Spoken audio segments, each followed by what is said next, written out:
L'info écho avec Capital. L'info pratique Capital, vous avez envie de lancer votre business sans avoir un gros apport financier. La location-gérance peut être un bon compromis face à la franchise qui exige parfois un investissement conséquent. Méconnue du grand public, la location-gérance offre la possibilité d'exploiter un fonds sans en être propriétaire.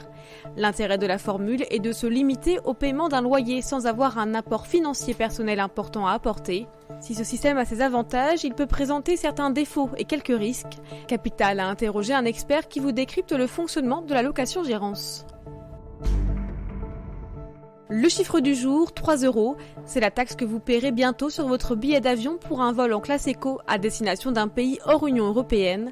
En effet, le gouvernement français va mettre en place une éco-contribution sur le transport aérien à partir de l'an prochain. Pour un vol à l'intérieur de l'Union européenne, cette taxe s'élèvera à 1,50 € en classe éco et à 9 € en classe affaires.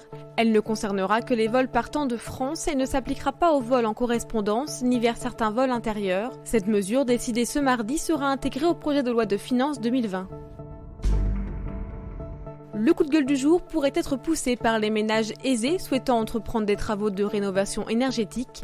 La nouvelle prime forfaitaire qui remplacera le crédit d'impôt pour la transition énergétique à partir de l'an prochain pourrait être fixée en fonction de deux nouveaux éléments, la performance énergétique attendue des travaux de rénovation et les revenus des ménages. Le dispositif devrait être revu afin, entre autres, de mieux cibler les ménages modestes.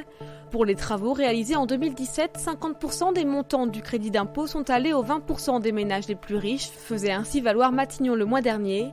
Reste à attendre les modalités précises de la nouvelle formule de cette aide. On termine avec la Biocoop qui aurait des doutes sur l'origine et sur la qualité bio des avocats qu'elle vend.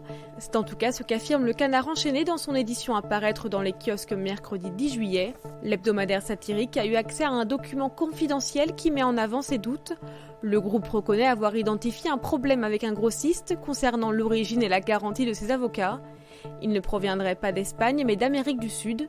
Néanmoins, le groupe continue de fournir les Biocoop avec l'étiquette Origine Espagne. C'était l'info écho avec Capital.